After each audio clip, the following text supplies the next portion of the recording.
Hey chat. um, what's going on? Welcome back. Obviously, this video is very late. And you know what?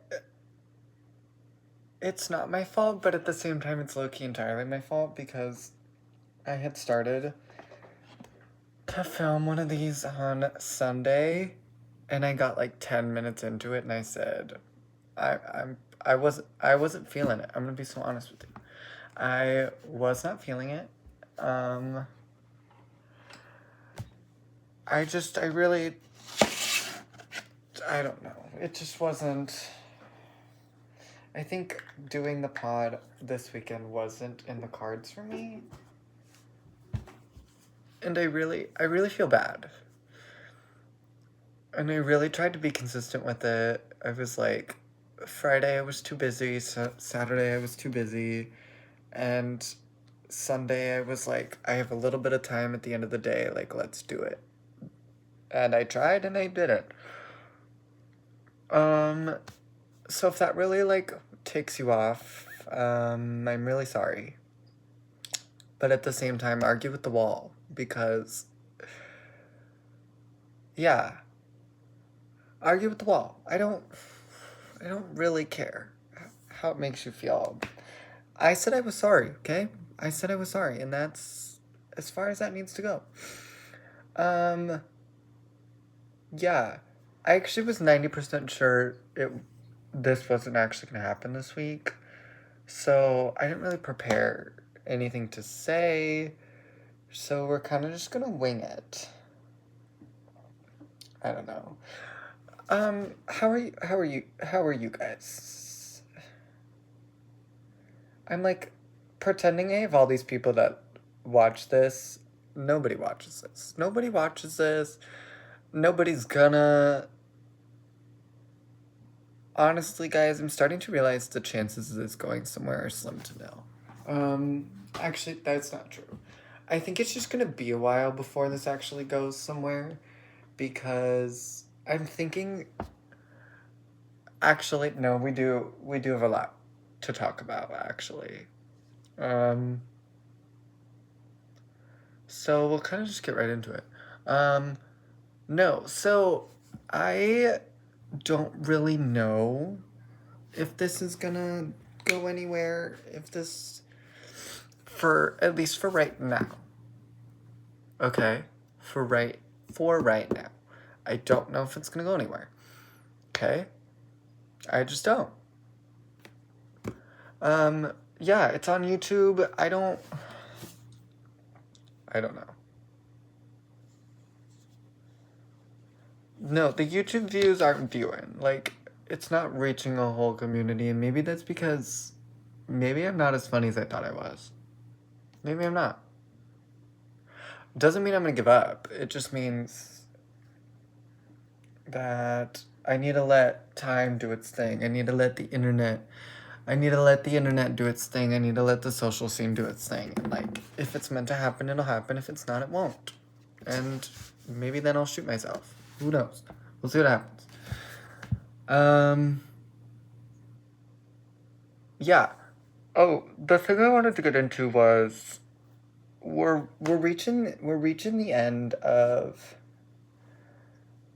the semester, which means it's time to go home for summer. And then I thought about it and I was like, do I want to do this over the summer? Me continuing this over the summer and not taking a hiatus, TBD. Okay? That is to be determined by a team of specialists. That team of specialists is me, myself, and I.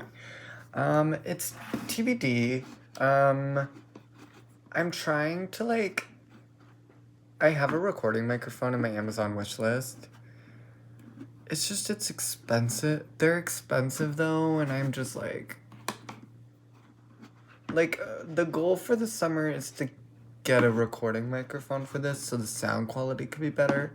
And then I want to start uploading these to Spotify, and Apple Podcasts. Because I think if I do it that way, I might have a better chance of gaining more traction. Because obviously, you've noticed I post videos of this. I post clips of this. I clip farm. Send me to jail. I clip farm because I want people to watch this. I want people to watch this. I want people to enjoy it. Okay? Is that so hard? Am I a criminal? Probably. Some people might call me a criminal. But who cares? I clip farm. And I'm gonna continue to do it. Because at the end of the day, the only person whose opinion matters on this fact is mine. So, and that might make me sound like a bitch a little bit, but who's gonna care? Not me. So yeah. It's also like, guys, it's the end of the semester. First of all, my sleep schedule's like great, but hey, I can't sleep in for the life of me. It is, in fact, I am out by no later than 10:30, and I'm up by like 7. Like Monday, Wednesday, Friday, my alarm is set for 9. I'm up 2 hours before it. It's great. It's fantastic. I love nothing more than to be awake so early every day. Even on the weekends. Like this weekend I was up at 7 a.m. like every day. Every day on Saturday and Sunday. And I had the opportunity. I didn't have to be up, but I was. So yeah, that was pretty fantastic. Really loved that.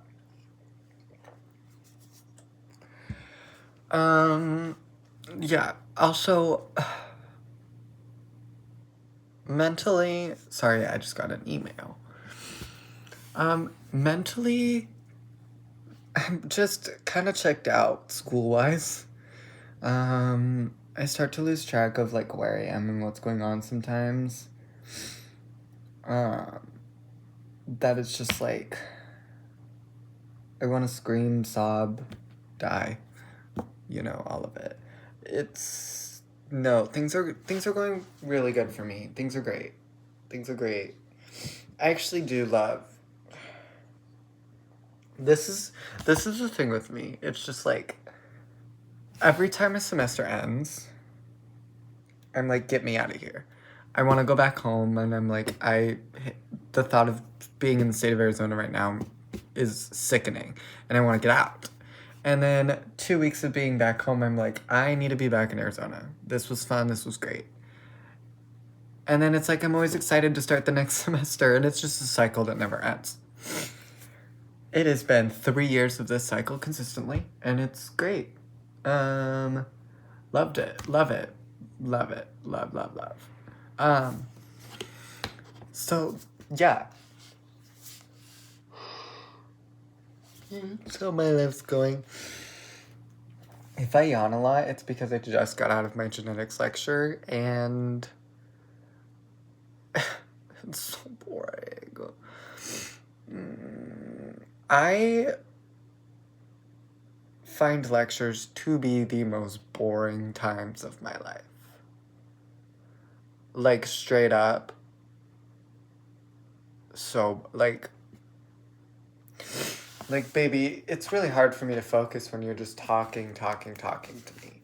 And it's not shade on the professors at all. Like, I love my genetics professor. It's just like, I can only take so much of someone talking to me. Like, you talk to me for 75 minutes about something that I don't care about.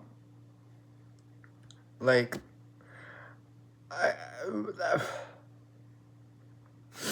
it takes me back to my freshman year when I was in Bio 181 and 182. Like, I find biology so boring. Super boring. Like, yes, I get it. The mitochondria is the powerhouse of the cell. That's great. That's all I needed to know. It's just like, and I know to be a forensic science major, like, I need to know bio stuff, but it's so boring. Like, I much prefer the chemistry side of it. Like, chemistry is great. Chemistry makes sense, except OChem, which is like, there's no possible way a human being can make sense of whatever the heck OChem is. I'm sorry. It doesn't make sense. Doesn't mean it's not cool. It doesn't mean the stuff I'm doing in lab is not cool. It's just, it doesn't make sense at all.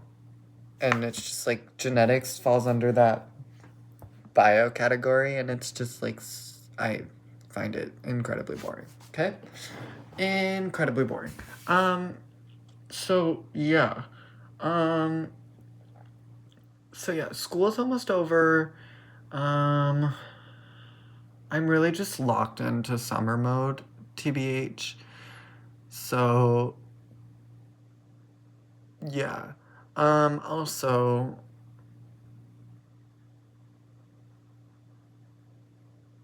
yeah. I keep like zoning out because I have like a million things on my plate right now. Like, I feel really stressed. I have to, yeah, just kind of figure my life out, TBH. So yeah, I might zone out multiple times throughout, excuse me, the duration of however long this is gonna be. Yeah. It's also like the hard part about being the end of the semester is I'm not a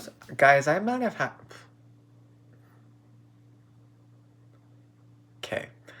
I have not had as much time to read. Like, I started Project Hail Mary. Let's open Goodreads, shall we?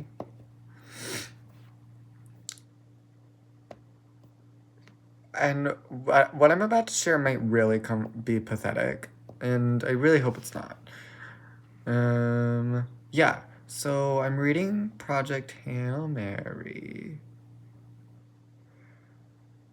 I started it on April 7th. And I'm 43% done with the book. I'm not even halfway.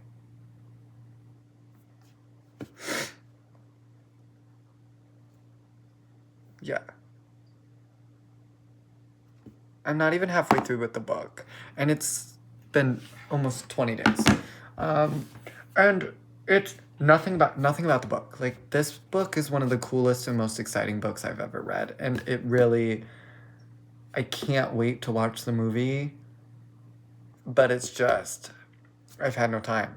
My brain has been elsewhere. My brain has been consumed with school, and literally finals are like 2 weeks away. And it's just like, my God. I don't. Yeah, I don't know what to do with this. I'd rather be reading instead of studying. But here we are. Here we are. So, yeah. I would really like. I would like to have more reading time. And this past week, I've been trying to make more reading time to kind of just take breaks from the craziness that is my life right now. So, stay tuned. We might finish Project Hail Mary this week. So, stay tuned. I low-key have been considering buying Wuthering Heights, the book, and reading that too soon. I know I need to not be buying books, but what are you gonna do? What are you gonna do? So yeah. What else? And like, I feel like there's nothing like really going on in my life right now. Like, that's why I don't have so much to talk about. might be seeing Florence and the Machine in 2 weeks from now. Um, I have to see if some friends of mine still want to buy tickets to that. Um,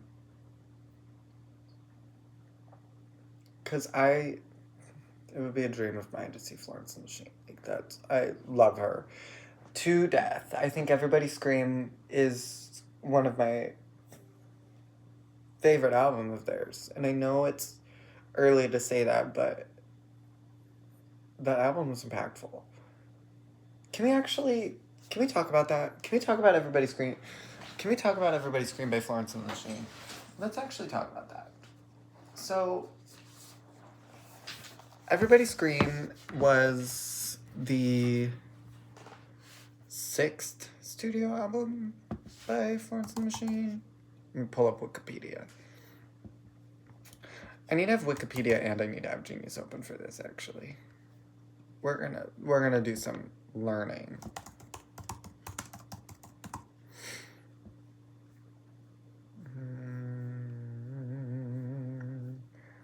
No, I want the album. Thank you. Hold a minute, please. We're getting there.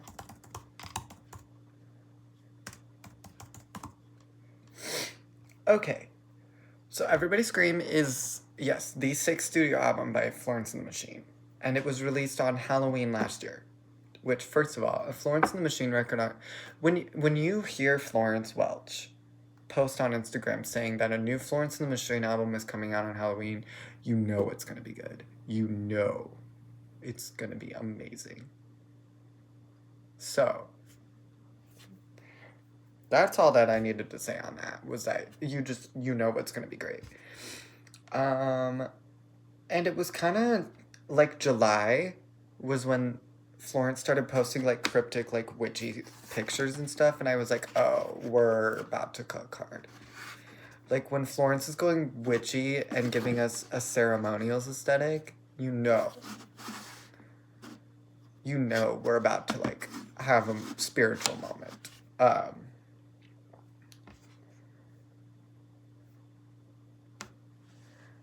So yeah, it came out on October 31st, 2025, which thank God that date fell on a Friday. Thank God. And it was mostly produced by Aaron Dessner.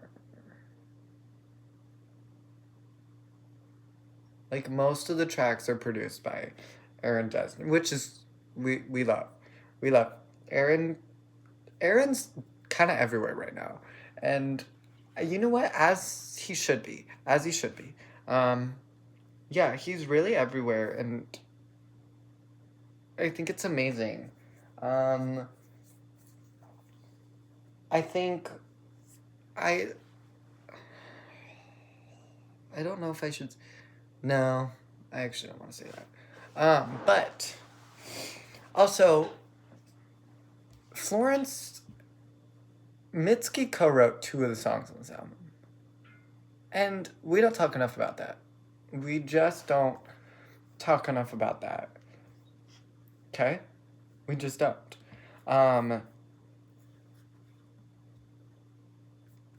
Yeah. So, and this is now when we go to Genius to kind of break down. So,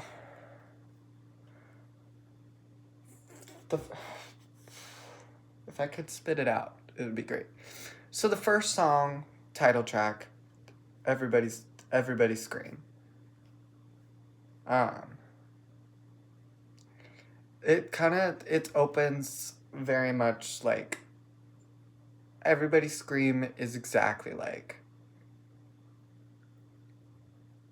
I don't know how to describe it. It's just Everybody Scream.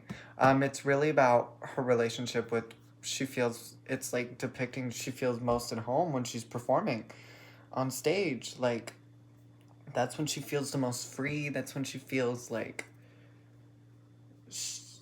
literally she can come here and scream as loud as she wants. Like,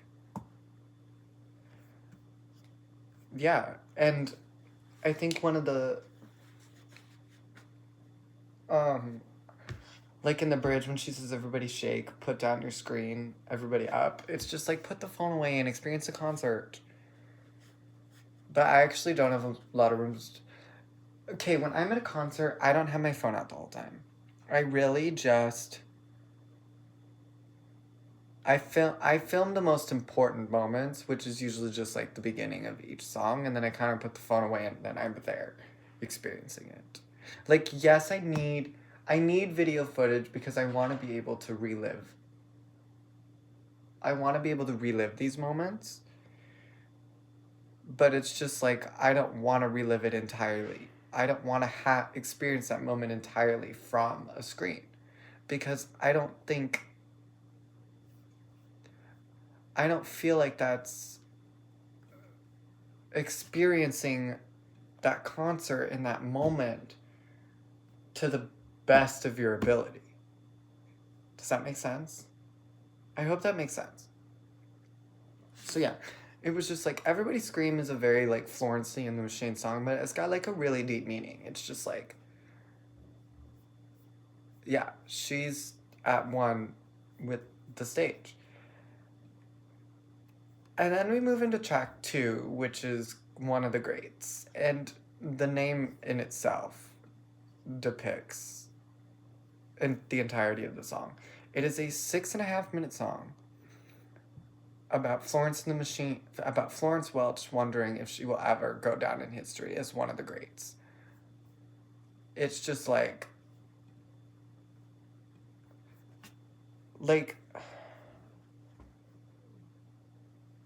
what's the lyrics like? She talks a lot about coming back from the dead, and um right here it's just a lot of her Okay, stop. It's not funny. It's annoying and it's pissing me off. Sorry. Back to it. One of the greats, and it's also like she's not a man, so it's like she'll never compare to the men in the music industry. It's just like she can't. Like, this lyric in the bridge, it must be nice to be a man and make boring music just because you can. Like, it's that idea in the music industry that a man could make a terrible song and he's immediately gonna be praised for it more than a woman like Florence Welch, who's writing this deep lyric about will she be remembered? In like 50 years from now, will people even remember who Florence and the Machine was? And it's just like, it's almost like she can't win. At least that's what I took away from it. So yeah, and also, can we talk about how Ethel Cain does background vocals for the song? Like, hello. Like, sorry, when that came out and I found that out, I peed my pants. Hello, I peed in my diaper. Okay?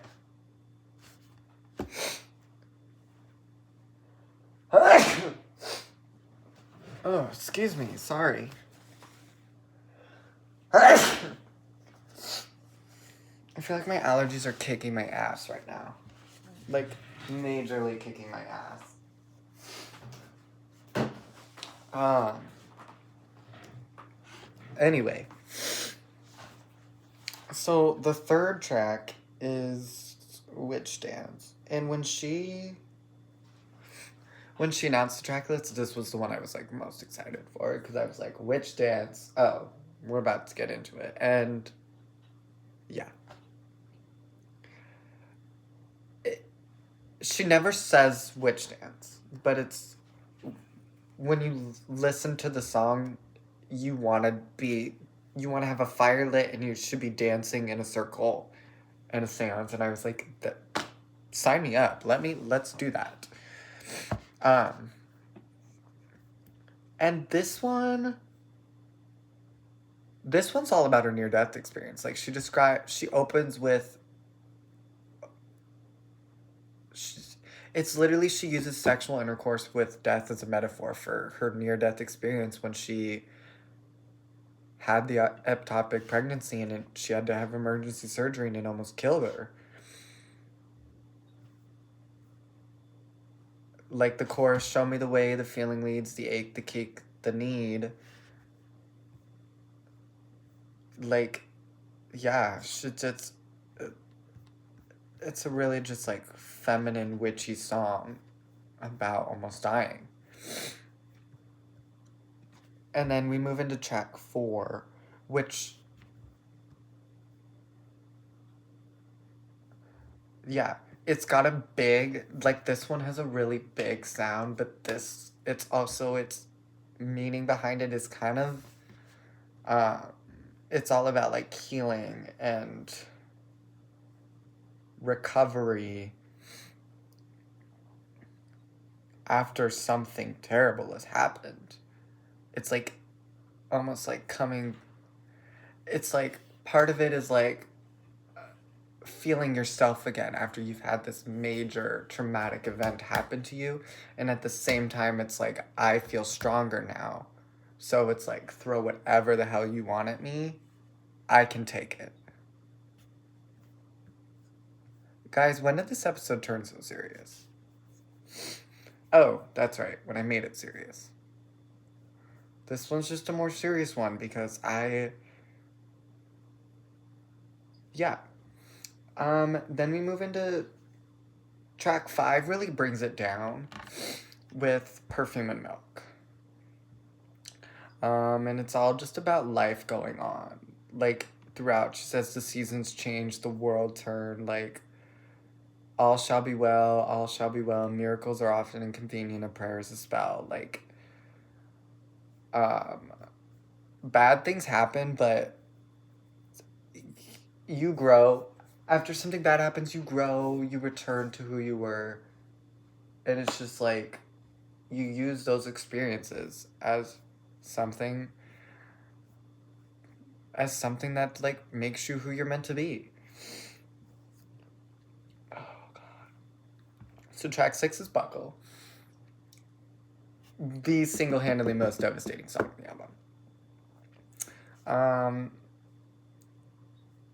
And the chorus, cause I'm stupid and I'm damaged and you're a disaster. When you walk into the room, oh, none of it matters. Oh, baby, I just buckle. My resolution in tatters. Cause I know it won't work, but make it ache, make it hurt. Keep me a secret, choose someone else. I'm still hanging off the buckle on your belt. It is a devastating song about not being enough. And it's a breakup song where you were just like, you treat me like shit, but I deserve it. Like, I let you treat me that way because I was so in love with you. Like, girl, I'm crying, I'm sobbing, and I want to die. And then track 7 is Kraken. And this one this one doesn't say the title at all. It's almost like she's feeling like a monster. Like, it's a darker song about wanting to be seen, but you feel like a monster. I don't have a lot to say on it because this one's like, it's a great song. It's just not one of the ones I immediately gravitate to on this album. It's not a bad song by any means. It's just not my favorite on the album. Then we have track 8. This one's beautiful. It's The Old Religion. And it's a piano-heavy track about, like, the verses are about, like, you know, how do I describe this? It's about the feral human, it's almost like the feral human instinct, but she ties it to being a religion, like the old religion. And it's some animal instinct, like, obviously we're civil people, but it's almost like deep down we have deep primal instincts. And then in the chorus, it's just like you cannot run yourself and you're powerless to stop it sometimes. So yeah, that one's very, very beautiful. Track 9, probably one of my favorites on the album. It's Drink Deep. It's a very like slow song with a enchanting production to it. And it's just basically like the best way to describe the song is just like you're sitting by a fire and your grandpa tells you an old folk horror tale. No. I don't know who you are. But yeah, so that's all there, and the production thoroughly encapsulates that. Thoroughly. This one's track 10, music by this is a song. This is all like being in a relationship where you love each other but you hate each other at the same time. Like it's feeling inadequate in love. Like the chorus, because I know how to fall in love, I do it easily. I fall in love with everyone I meet for 10 minutes at least. Then comes the work, the resentments, and the hurt. Picking at your haircut and that stupid band t-shirt. And it also, like, talks about how she broke her foot on stage, because the bridge, breaking my bones, getting 4 out of 5. Listening to a song by the 1975, I thought, fuck it, I might as well give Music by Men a try. Moving on. Nothing more needs to be said. You Can Have It All is literally taking a stance against the sentiment that female musicians can be everything. A mother, a musician, a partner. It ties back to the opening song in Dance Fever, King, when she says, I am no mother, I am no bride, I am king. And the chorus is powerful because it's just her saying you can have it all twice. That's it. That's the chorus. And it's such an ethereal production, too. And then we open with And Love, where she's just like saying that love was not what I ever imagined it would be. And ethereally in the chorus, she just repeats that peace is coming. And I think it's just such a powerful note to end on because it's like she's been through all this hell, described all this hell she's been through in the album, and then she ends with peace is coming. So, yeah. Everybody Scream will be one of those albums where it's just like, I am forever obsessed with it, never won't be. So that's why I need to go to the concert really bad because I am such a big Florence and the Machine fan. I love her, love the band. Yeah. But I think that's kind of all I have. That's kind of all I have to say. So, yeah, I hope you guys have a great week. I hope something really amazing happens in your life. Hopefully we can make this blow up one day. Hopefully we can go places with this. Hopefully we can reach people with this. And I hope you enjoyed our more serious of an episode. Okay? Bye.